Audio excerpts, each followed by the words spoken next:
discuss about network analysis లో network theorems. This is the first theorem, the superposition theorem. Theorems గురించి మనం explain చేస్తాం. ఈ theorems are useful for very easily techniques for voltages and currents by using of superposition, Thevenin's, Norton's, so many types of theorems available. But present I am explain this video superposition theorem. Okay, you see and listen carefully. The superposition theorem states that the superposition theorem extends the use of Ohm's law to the circuit with multiple sources. ఈ superposition theorem అనేది ఏం చేస్తామంటే Ohm's లా అనేది apply చేసి వీటిలో రెసిస్టర్లో voltages కానీ లేదా కరెంట్ కానీ కనుక్కుంటాం. ఆ సర్క్యూట్లో మల్టిపుల్ సోర్సెస్ ఉంటాయి, ఒకటి కన్నా ఎక్కువ, అంటే వన్ కన్నా ఎక్కువ వోల్టేజ్ సోర్సెస్ ఉండొచ్చు, లేదా కరెంట్ సోర్సెస్ ఉండొచ్చు, లేదా బోత్ ఉండొచ్చు అనమాట. అప్పుడు ఈ ఓమ్స్ లాను నెక్స్ట్ ఈ Kirchhoff voltage law, Kirchhoff current law ఉంది కదా, వాటిని ఉపయోగించి ఈ సూపర్ పొజిషన్ థియరం ద్వారా మనము కరెంట్స్ అనేది ఫైండ్ అవుట్ చేస్తాము. You see the definition: the current through or voltage across an element in a linear bilateral network equal to the algebraic sum of the currents or voltages produces independently by each source. అంటే ఏదైనా ఒక circuit ఉందనుకోండి, దానిలో voltages current sources ఉన్నాయి. ఏదో ఒక రెసిస్టర్లో మనం కరెంట్ కావాలనుకున్నాం, కరెంట్ అనేది మనం ఫైండ్ అవుట్ చేయాలనుకున్నాం. వాటిలో కరెంట్ కానీ లేదా వోల్టేజ్ కానీ ఫైండ్ అవుట్ చేయాలన్నప్పుడు ఒక్కొక్క సోర్స్ ద్వారా మనం ఏదైతే కరెంట్ కనుక్కోవాలనుకుంటున్నామో ఆ వోల్టేజ్ ద్వారా ఎంత కరెంటు మనకు ఫ్లో అవుతూ ఉంది, మనం అనుకున్న ఏ రెసిస్టర్లో అయితే కనుక్కుంటామో ఆ రెసిస్టర్లో ఒక్కొక్క సోర్స్ ద్వారా ఎంత అయితే ఫ్లో అవుతుందో కనుక్కుంటాం, వోల్టేజ్ కానీ లేదా కరెంట్ కానీ. అలాగే for example V1, V2, V3, V4 ఉన్నాయనుకోండి, అంటే V1 ద్వారా ఎంత వోల్టేజ్ ఉంది, అదేవిధంగా V2 ద్వారా ఎంత ఉంది, V3 ద్వారా ఎంత, V4 ద్వారా ఎంత ఉంది, అట్లాగా ఇండివిజువల్గా కనుక్కోవడానికి మనకు ఈ సూపర్ పొజిషన్ థియరం అనేది ఉపయోగపడుతుంది అనమాట. This superposition theorem by useful for individually we are finding current or voltage the given load resistance. ఇది ఈ సర్క్యూట్ ఎలా ఉంటుందంటే లీనియర్ బైలేటరల్ నెట్వర్క్ అనమాట. లీనియర్ అంటే ఏమి, వోల్టేజ్ ఇంక్రీజ్ అయినా లేదా కరెంట్ ఇంక్రీజ్ అయినా అది వాటిని ఒకదానికి పైన డైరెక్ట్లీ ప్రపోర్షనల్గా ఉంటాయన్నమాట. Okay, bilateral network is equal to the తర్వాత ఏం చేస్తాము, ఒక్కొక్క సోర్స్ ద్వారా ఎంతైతే ఫ్లో అవుతుందో అవన్నీ లాస్ట్ ఇండివిజువల్గా కనుక్కొని మళ్ళీ యాడ్ చేస్తే ఎంటైర్ సర్క్యూట్కి ఒకేసారి అన్ని వోల్టేజెస్ అప్లై చేసినప్పుడు ఎంతైతే కరెంట్ ఆ లోడ్ రెసిస్టర్ తీసుకుంటుందో సేమ్ ఇండివిజువల్గా చేసినా కూడా అంతే కరెంట్ అనేది అబ్జార్బ్ చేసుకుంటుంది అనమాట. సో దాన్నే సూపర్ పొజిషన్ థియరం అంటారు. Okay, the superposition theorem is very helpful in the determining the voltage. ఇది మన వోల్టేజ్ కనుక్కోవడానికి చాలా సహాయపడుతుంది. ఇది across element or current through branch, ఏ బ్రాంచ్లో అయితే కనుక్కోవాలనుకున్నామో వోల్టేజ్ కానీ లేదా కరెంట్ కానీ. Okay, when the circuit contains multiple number of voltages or currents. So ఒక్కొక్క వోల్టేజ్ ద్వారా ఎంత ఫ్లో అవుతుంది కరెంటు, లేదా వోల్టేజ్ ఎంత డ్రాప్ ఉందో, అదే కరెంట్ సోర్సెస్ ఎక్కువ ఉంటే ఆ కరెంట్ ద్వారా ఎంత వోల్టేజ్ ఉంటుంది లేదా కరెంట్ ఎంత ఉందో మనం కనుక్కోవడానికి ఇది బాగా దోహదపడుతుంది అనమాట. ఓకే, చూడండి వీటిలో మనకి స్టెప్స్ ఎలా ఉంటాయో చూద్దాం. ఓకే, చూడండి, in order to supply the superposition theorem a network certain conditions must be made. Okay, దీనిలో all components must be linear. ఖచ్చితంగా ఇవి ఎలా ఉండాలంటే లీనియర్గా ఉండాలి. అంటే వోల్టేజ్ ఇంక్రీజ్ అయినా లేదా కరెంట్ ఇంక్రీజ్ అవుతూ పోతే వోల్టేజ్ ఇంక్రీజ్ అవుతూ రావాలి, వోల్టేజ్ ఇంక్రీజ్ అవుతూ పోతే కరెంట్ ఇంక్రీజ్ అవుతూ రావాలన్నమాట. అదేవిధంగా రెసిస్టర్స్, ఇండక్టర్స్ అంటే ప్యాసివ్ ఎలిమెంట్స్ ఉండొచ్చు. ఓకే, ఇలాంటి చోటు మనం కంపల్సరీగా ఇవి ఉంటేనే ఈ సూపర్పోజిషన్ థియరం అప్లికేబుల్ అవుతుంది అనమాట. ఓకే, సో కాబట్టి all the components must be linear ఉండాలి. The current is proportional to the applied voltage. అదేవిధంగా resistor flux linkage is the proportional to the current and inductors అనమాట. Okay, next all the components must be bilateral. అంటే ఎటువైపు నుంచి voltage apply చేసినా మనకి flow అవ్వాలన్నమాట current కానీ. Okay, the meaning that current is the same amount for the opposite side. అంటే ఒక సైడ్ నుంచి కరెంట్ ఫ్లో చేసినప్పుడు ఎంతైతే పవర్ కన్జంప్షన్ ఉంటుందో అదేవిధంగా దానికి ఆపోజిట్ సైడ్ కూడా అప్లై చేసినప్పుడు అంతే కన్జంప్షన్ ఉండాలి. ఓకే, అలా ఉంటేనే ఇది మనకి సూటబుల్ అవుతుందన్నమాట. Passive components may be used. The are components resistor, capacitor and inductors. వీటిలో మనం ఏం చేస్తామంటే ప్యాసివ్ కాంపోనెంట్స్ అంటే మనకు రెసిస్టరు, కెపాసిటరు, ఇండక్టర్ అనేది మనం అప్లై చేస్తాం అనమాట. ఇండక్టర్, కెపాసిటరు ఈ సర్క్యూట్లో మనకు కనెక్ట్ చేయబడి ఉంటాయి అన్నమాట passive components. Okay, active components అంటే మనకు వోల్టేజు, కరెంటు ఇవన్నీ కూడా మనకి ఉంటాయి. నెక్స్ట్ వీటిలో ఇంకా transistor, semiconductor, diode and active tubes ఇలాంటివి మాత్రం ఉండవు. ఓన్లీ వోల్టేజు, కరెంటు మాత్రమే ఉంటాయి అన్నమాట. ఓకే, సో ఈ ట్రాన్సిస్టర్ కానీ, సెమీకండక్టరు, డయోడ్ ఇలాంటివన్నీ కూడా మనం ఈ సర్క్యూట్లో అప్లై చేసి సూపర్పోజిషన్ థియరం ప్రకారం ఫైండ్ అవుట్ చేయలేము. కేవలం మనకు resistor, capacitor, inductor, voltage, current ఉండొచ్చు. అలాంటి సర్క్యూట్లో మాత్రమే మనం సూపర్పోజిషన్ థియరం అనేది అప్లై చేసుకుంటాం అన్నమాట. ఓకే, చూడండి ఇక్కడ మనకు so produce for the applying superposition theorem. Okay, ఎలా ఉంటుందో చూడండి. The circuit containing only independent sources. ఈ సర్క్యూట్ ఎలా ఉండాలి, మనకి ఇండిపెండెంట్ సోర్సెస్ ఉండాలి. ఓకే, నెక్స్ట్ ఇండిపెండెంట్ సోర్సెస్ అంటే మీకు ఇలా సర్కిల్ అనేది రిప్రజెంట్ చేసి ఉన్నట్లయితే వోల్టేజ్ కానీ కరెంట్ కానీ వాటిని ఇండిపెండెంట్ సోర్సెస్ అంటారు. The consider only one source to B activate at a time. మరి ఈ సర్క్యూట్లో ఒక్కొక్క వోల్టేజ్ ద్వారా అంటే మనము నంబర్ ఆఫ్ వోల్టేజ్ సోర్సెస్ ఉన్న ఒక్కొక్క వోల్టేజ్ ద్వారా ఎంతైతే మనకు కరెంట్ ఫ్లో అవుతుందో లోడ్ రెసిస్టర్లో అది ఒక్కొక్క దాన్ని ఫైండ్ అవుట్ చేస్తూ రావాలన్నమాట. ఓకే, నెక్స్ట్ చూడండి, remove all other ideal voltage sources. ఒకవేళ నంబర్ ఆఫ్ వోల్టేజ్ సోర్సెస్ ఉన్నప్పుడు ఏం చేస్తామంటే ఒక సోర్స్ ద్వారా మనకు లోడ్ రెసిస్టర్లో ఎంతైతే కరెంట్ పోతుందో లేదా వోల్టేజ్ కానీ కనుక్కోవాలన్నప్పుడు రిమైనింగ్ సోర్సెస్ ఎలిమినేట్ చేయాలి. ఓకే, ఒకవేళ కరెంట్స్ ఉన్నా కూడా ఓపెన్ సర్క్యూట్ చేయాలి, అంటే వోల్టేజ్ సోర్స్ ఉంటే షార్ట్ సర్క్యూట్ చేయాలి. ఒకవేళ కరెంట్ సోర్స్ ఉంటే ఏం చేయాలి, ఓపెన్ సర్క్యూట్ చేయాలి. ఇప్పుడు ఫర్ ఎగ్జాంపుల్ చూడండి, ఇక్కడ వోల్టేజ్ సోర్స్ ఉంది కాబట్టి దీన్ని షార్ట్ సర్క్యూట్ చేశాను. ఒకవేళ కరెంట్ సోర్స్ ఉందనుకోండి ఓపెన్ సర్క్యూట్ చేయాలి. Okay, next produce apply the superposition. తర్వాత ఏం చేస్తాము, సూపర్పోజిషన్ థియరంలో మనం if there are practical sources replace them by the combination of ideal sources and the internal resistances shown in figure. Okay, after that short circuit ideal voltage sources, open circuit ideal current sources. అంటే ఇచ్చిన సర్క్యూట్లో voltage sources అంటే short circuit చేయడం అంటే ఇది internal resistance అనుకోండి, ఇక్కడ voltage source ఉంది. సో వోల్టేజ్ సోర్స్ ఉంది కాబట్టి ఏం చేసాం, ఇది షార్ట్ సర్క్యూట్ చేసాం. ఓకే, ఒకవేళ కరెంట్ సోర్స్ ఉంటే ఏం చేయాలి, ఓపెన్ సర్క్యూట్ చేయాలి, ఓపెన్ సర్క్యూట్ చేసుకోవాలి. ఓకే, కాబట్టి ఇది ఇంటర్నల్ రెసిస్టెన్స్ యాస్టీస్గా ఉంది. అప్పుడు మనకి ఎక్కడైతే లోడ్ రెసిస్టర్ ఈ మధ్య 2 పాయింట్స్ మధ్య ఈ టెర్మినల్స్ మధ్య ఏదైతే వస్తుందో దానిలో కరెంట్ కానీ లేదా వోల్టేజ్ కానీ మనం ఫైండ్ అవుట్ చేయాలన్నమాట. Okay, next producers for the applying superposition system. ఇక్కడ containing independent as well as dependent sources. Okay, independent as well as dependent sources. So dependent sources ఉంటే ఒకవేళ ఇన్ కేస్ సర్క్యూట్లో మనం కాన్స్టెంట్గా పెట్టేస్తాము. ఓన్లీ ఇండిపెండెంట్ వోల్టేజ్ సోర్సెస్ ఏమైనా ఉంటే వాటిని ఎలిమినేట్ చేసి మనం ఫైండ్ అవుట్ చేస్తాం. Okay, consider only one source to be active at the time. అంటే ఖచ్చితంగా ఓన్లీ ఒక సోర్స్ మాత్రమే ఉండాలి. Removing all ideal independent voltage sources, short circuit లేదా ఓపెన్ సర్క్యూట్, కరెంట్ ఉంటే ఓపెన్ సర్క్యూట్ లేదా షార్ట్ సర్క్యూట్ చేయాలి. As per original producers of the superposition theorem. Okay, but neither short circuit nor open circuit the dependent sources live a them.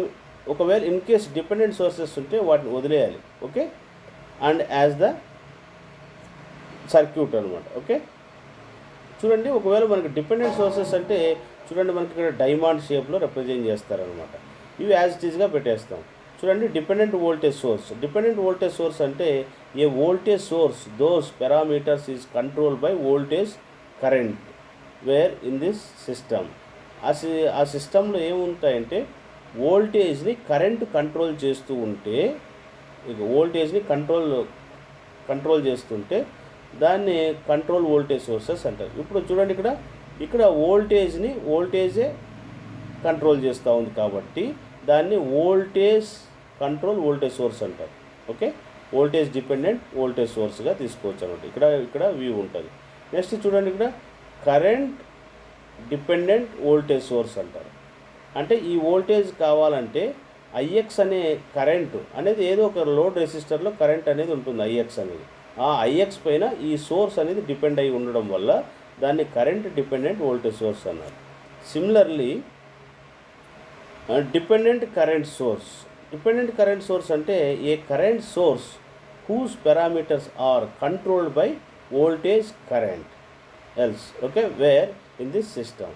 ఒకవేళ చూడండి కరెంట్ని control చూడండి ఇక్కడ మనకి ఇక్కడ ఏముంది, ఇక్కడ వోల్టేజ్ రిప్రజెంట్ చేశారా ఇక్కడ వి.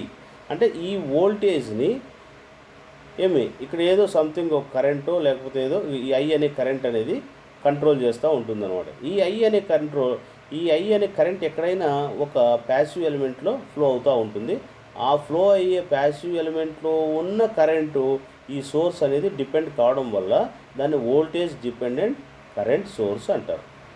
Similarly voltage dependent current okay. ఇక్కడ కూడా చూడండి ఈ వోల్టేజ్ని ఇక్కడ ఉన్న అంటే చూడండి ఇక్కడ మనకు ఇది ఎలా ఉంది, ఇది కరెంట్ సింబల్ కదా. ఈ కరెంట్ని రెసిస్టర్లో కానీ లేదా ఇండక్టర్లో కెపాసిటర్ ఫ్లో అయ్యే ఈ కరెంట్ పైన ఇది డిపెండ్ అయి ఉందన్నమాట. Okay, next I will go for మీకు ఒక ప్రాబ్లం మీకు ఎక్స్ప్లెయిన్ చేస్తే ఈజీగా ఉంటుంది మీకు ఎలా చేస్తామనడానికి. So I will go for the one example problem. Okay, this theoretical concept అయిపోయింది. I will go for the one example problem. You see and listen carefully.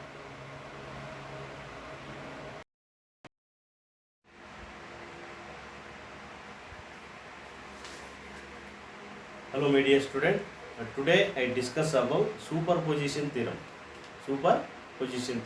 ఆల్రెడీగా మీకు కాన్సెప్ట్ అనేది ఎక్స్ప్లెయిన్ చేశాను. అదేవిధంగా ప్రాబ్లం కూడా ఎలా ఇస్తే మనం ఎలా చేయాలి అనే దాని గురించి మీకు ఎక్స్ప్లెయిన్ చేస్తున్నాను. సో ఫస్ట్ ఆఫ్ ఆల్ మనకు సూపర్పోజిషన్ థీరం ఏం చెప్తుందంటే, superposition theorem having states that it have one or more voltage sources given network. అంటే ఏమి, మనకి ఇచ్చిన సర్క్యూట్కి ఒకటి కన్నా ఎక్కువ వోల్టేజ్ సోర్సెస్ ఉండొచ్చు లేదా కరెంట్ సోర్సెస్ కూడా ఉండొచ్చు అన్నమాట. ఇచ్చి ఇండివిజువల్గా ఒక్కొక్క సోర్స్ ద్వారా కరెంట్ ఎంత ఫ్లో అవుతుంది లేదా వోల్టేజ్ ఎంత ఉందో ఒక్కొక్క లోడ్ రెసిస్టర్లో కనుక్కోవడానికి ఈ సూపర్పోజిషన్ థీరం అనేది మనం యూజ్ చేస్తాం అన్నమాట. ఓకే, దీనిలో ఫస్ట్ ఆఫ్ ఆల్ మనం ఏం చేస్తామంటే ఒక్కొక్క సోర్స్ పెట్టి మనం ఏదైనా సరే everything R1, R2, R3, R4, R5 ఇక్కడ మనకు 5 రెసిస్టర్స్ ఉన్నాయి. R1 రెసిస్టర్లో ఇప్పుడు R1లో మనము వోల్టేజ్ కనుక్కోవాలనుకున్నాం అనుకోండి, R1లో మనం వోల్టేజ్ కనుక్కోవాలనుకుంటే అది లోడ్ రెసిస్టెన్స్ R1 అవుతుంది. ఒకవేళ R2లో కనుక్కోవాలనుకున్నాం అనుకోండి వోల్టేజ్, R2 అనేది లోడ్ రెసిస్టర్ అవుతుంది. ఒకవేళ R3 అనుకో, R4, R5 ఇప్పుడు ఏ రెసిస్టర్ తీసుకున్నా అది లోడ్ రెసిస్టర్ ఉన్నట్టే. అంటే ఒక్కొక్క సోర్స్ ద్వారా ఎంత డ్రాప్ అవుతుంది వోల్టేజు దాన్ని కనుక్కోవాలన్నమాట. ఫస్ట్ V1 అప్లై చేసినప్పుడు R1 ఎంత వోల్టేజ్ డ్రాప్ అవుతుంది. ఓకే, నెక్స్ట్ అదేవిధంగా మరి V2 అప్లై చేసినప్పుడు ఈ R1 ఎంత వోల్టేజ్ డ్రాప్ అవుతుంది. అప్పుడు V1 అప్లై చేసినప్పుడు ఎంత అయితే వోల్టేజ్ ఉందో ఆ వోల్టేజ్, నెక్స్ట్ V2 అప్లై చేసినప్పుడు R1 ఎంత వోల్టేజ్ ఉందో ఆ రెండు యాడ్ చేస్తే రెండు ఒకేసారి అప్లై చేసినప్పుడు ఎంతైతే వోల్టేజ్ ఉంటుందో R1లో దీనిలో కూడా ఇండివిజువల్గా అప్లై చేసినా కూడా అంతే వోల్టేజ్ అనేది ఉంటుందన్నమాట. ఓకే, దాన్ని ఏమంటారంటే సూపర్ పొజిషన్ థీరం అంటారు. ఏమంటారు? Super position theorem. So first I will explain. ఇక్కడ ఏం చేస్తానంటే I'm taking load resistance. You take anything, నువ్వు దీనిలో లోడ్ రెసిస్టెన్స్ ఏదైనా తీసుకో. ఒకవేళ వాళ్ళు పర్టికులర్గా మెన్షన్ చేశాడు అనుకోండి, so R3 is the load resistance అని అనుకోండి, R3 తీసుకోండి. వాడు ఏదైతే మనకు లోడ్ రెసిస్టెన్స్ ఇస్తాడో అది మీరు లోడ్గా భావించాలన్నమాట. ఓకే, చూద్దాం. ఇప్పుడు ఫర్ ఎగ్జాంపుల్గా నేను ఏం చేస్తానంటే R2ని లోడ్ రెసిస్టర్గా తీసుకుంటున్నాను. ఓకే, ఫస్ట్ ఏదైనా ఇవ్వచ్చు. సో R2ని మనం లోడ్ రెసిస్టర్గా తీసుకుంటున్నాం కాబట్టి I am taking load resistor. Load resistor ఏం తీసుకుంటున్నాను నేను, RL is equal to R2 అనుకున్నాను. I'm safe. ఓకే, ప్రస్తుతానికి వీళ్ళు ఈ ప్రాబ్లం ఇలా అనుకున్నా.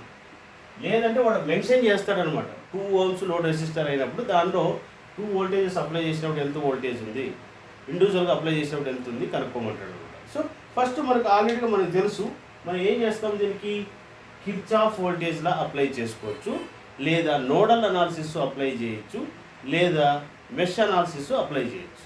సో ఫస్ట్ స్టెప్ వన్ ఏం చేస్తాం చూడండి. స్టెప్ 1 ఏం చేయాలి, స్టెప్ 1. స్టెప్ 1 ఏం చేస్తారంటే ఒక వోల్టేజ్ సోర్స్ మాత్రమే ప్రజెంట్ చేయాలి, రిమైనింగ్ వోల్టేజ్ సోర్స్ని షార్ట్ సర్క్యూట్ చేయాలి. అంటే వోల్టేజ్ ఉంటే షార్ట్ సర్క్యూట్ చేయాలి, కరెంట్ ఉంటే ఓపెన్ సర్క్యూట్ చేయాలి. సో ఇక్కడ నేను ఏం చేస్తానంటే V1 is present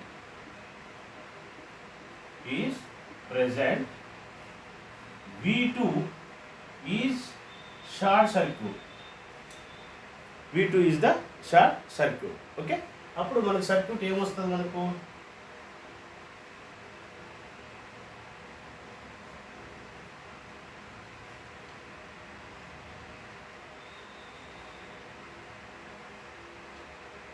short circuit అంటే ఈ విధంగా షార్ట్ చేసేస్తుంది. Okay, this is called R1, ఇది R2, ఇది R3, ఇది R4, ఇది R5.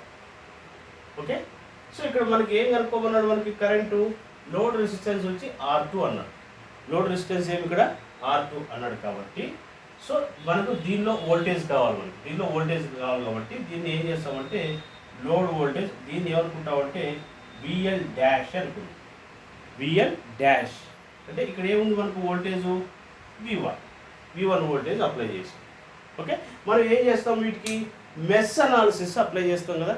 సో మెష్ అనాలిసిస్ అంటే ఏమి, ఫర్ ఎగ్జాంపుల్ దీనికి I1 కరెంట్ ఫ్లో అవుతుంది, ఇక్కడ I2 కరెంట్ ఫ్లో అవుతుంది, ఇక్కడ I3 కరెంట్ అనేది ఫ్లో అవుతుంది. I1, I2, I3 అనే కరెంట్స్ ఫ్లో అవుతుంది. వీటికి ఏం చేస్తాము, క్లాక్ వైజ్ డైరెక్షన్ లేదా anti clock wise direction mesh analysis ఉంది కదా మనకు. సో మెష్ అనాలిసిస్ అప్లై చేస్తాం. మెష్ అనాలిసిస్ అప్లై చేస్తే మనకు I1, I2, I3 అనేవి వస్తాయి. ఏమొస్తాయి ఇక్కడ I1, I2, I3 అనే కరెంట్స్ వస్తాయి. కానీ మనకు కావాల్సింది ఏమి, ఇక్కడ VL డాష్ కావాలి. దీనిలో డ్రాప్ అయిన వోల్టేజ్ తెలియాలి. Okay, how much voltage drop at R2 resistor కావాలంటే ఏం చేస్తారు, ఇప్పుడు మనకు చూడండి దీనిలో I1 కరెంట్ ఫ్లో అవుతుంది, ఇక్కడ I2 కరెంట్ కూడా ఫ్లో అవుతుంది. అంటే ఈ 2 కరెంట్స్ ఎలా ఉన్నాయి, ఇది కిందకి వస్తుంది, ఇది పైకి పోతుంది, అంటే రెండు ఆపోజిట్ డైరెక్షన్స్. ఓకే, వోల్టేజ్ కావాలంటే ఏమి, వోల్టేజ్ అంటే ఏమి I ఇంటూ L కదా, ఏమొస్తుంది మనకు I ఇంటూ R కదా, I ఇంటూ RL అనమాట, అంటే లోడ్ రెసిస్టర్. అంటే VL dash is equal to ఏమిది I1 minus I2 into load resistor ఏమి ఇక్కడ R2 అనుకున్నాం కదా. సో కాబట్టి R2. ఓకే, ఇది ఈక్వేషన్ 1 అనుకోండి, equation 1. Okay, next step 2. Just ఏం చేస్తాం ఇక్కడ స్టెప్ 2. స్టెప్ 2లో ఏం చేస్తాం, ఇక్కడ నెక్స్ట్ ఇక్కడ ఏం చేస్తాం, V1 షార్ట్ సర్క్యూట్ చేసి V2ని ప్రజెంట్ చేయాలి. అంటే ఏమి ఇక్కడ మనకు V1 is short circuit. Okay, V2 is present. Okay, అప్పుడు ఏమొస్తుంది మనకి సర్క్యూట్ చూడండి, ఇక్కడ ఇది షార్ట్ సర్క్యూట్ కాబట్టి మన సర్క్యూట్ ఇలా వస్తుంది. ఓకే, నెక్స్ట్ ఇక్కడ ఏమైంది, రెసిస్టర్ డ్రా చేసుకుంటారు, ఉన్న రెసిస్టర్. ఓకే, నెక్స్ట్ ఏమిది ఈ రెసిస్టర్, ఇక్కడ వోల్టేజ్. ఓకే, నెక్స్ట్ ఏమి ఇక్కడ మనకు ఇది R1, ఇదేమిది R2, ఇది R3, ఇది R4, ఇది R5. ఇప్పుడు మనకు వోల్టేజెస్ V2. వోల్టేజెస్ ఏమి ఇక్కడ V2 అన్నమాట. ఓకే, సో కాబట్టి ఇక్కడ అప్లై చేసినప్పుడు మనకి ఇక్కడ వోల్టేజ్ ఈ 2 ohmsలోనే కదా, లోడ్ రెసిస్టర్ అంటే 2 ohmsే కాబట్టి దీనిలో ఉన్న డ్రాప్ని ఏమంటారంటే VL డబుల్ డాష్ అనుకోండి. ఏమిది VL డబుల్ డాష్. ఓకే, ఇక్కడ కూడా మనం ఏం చేస్తామంటే కరెంట్స్ అనేది రిప్రజెంట్ చేసుకుంటాం. అంటే దీనిలో ఇది I1 కరెంట్ అనుకోండి, దీనిలో ఉండేది I2 కరెంట్ అనుకోండి, దీనిలో ఉండేది I3 కరెంట్. ఓకే, ఇట్లా కరెంట్స్ అనేది రిప్రజెంట్ చేసుకుంటాం. కరెంట్స్ అనేది ఈ విధంగా రిప్రజెంట్ చేస్తాం. అప్పుడు ఏమొస్తుంది మనకు VL. So VL double dash కావాలి. VL డబుల్ డాష్ అంటే దీనిలో I1 కరెంట్ పోతుంది, ఇక్కడ I2 కరెంట్ ఫ్లో అవుతుంది. సో ఈ రెండు ఏమి డిఫరెన్స్ అనమాట, ఈ రెండు డిఫరెన్స్ దీనిలో ఉన్న కరెంట్స్ అనమాట. అంటే ఏమొస్తుంది మనకు VL double dash is equal to I1 minus I2 into R2. ఏమిది I1 minus I2 into R2. That is the VL double dash. VL double dash. Okay, so ఈ విధంగా దీనిలో ఉన్న వోల్టేజ్ ఫైండ్ అవుట్ చేస్తాం. మెష్ అనాలిసిస్ మీకు already చెప్పాను కదా, ఆ విధంగా చేస్తాము. చేసిన తర్వాత ఏం చేస్తారంటే by super position theorem,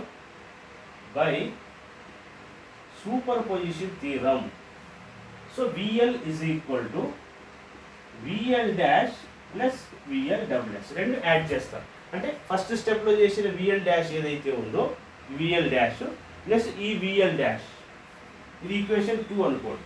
so ఈ 2 వోల్టేజెస్ మనం యాడ్ చేస్తాం బై సూపర్ పొజిషన్ 1 ప్లస్ 2 అవి రెండు యాడ్ చేసేస్తే అప్పుడు టోటల్గా ఈ 2 వోల్టేజెస్ అప్లై చేసినప్పుడు ఎంతైతే వోల్టేజ్ వస్తుందో దీనిలో డ్రాపు సేమ్ అంతే వోల్టేజ్ ఇది కూడా ఉంటుందన్నమాట. అదే సూపర్ పొజిషన్ థీరం అంటే ఎక్స్ప్లెనేషన్. ఓకే, ఒకవేళ ఈ 2 వోల్టేజెస్ అప్లై చేసినప్పుడు దీనిలో ఎంత వోల్టేజ్ ఉంటుంది, సేమ్ ఇంతే వోల్టేజ్ దీనిలో ఉంటుందన్నమాట. Okay, so by super position theorem equation 1 plus equation 2, so VL is equal to VL dash plus VL double dash. ఈ విధంగా మనకు ఎక్స్ప్లెనేషన్ అనేది ఉంటుందన్నమాట. Okay, this is the concept of super position theorem. I will explain one example problem. Okay, I will explain the one example problem. Okay, I will go for one example problem. Thank you.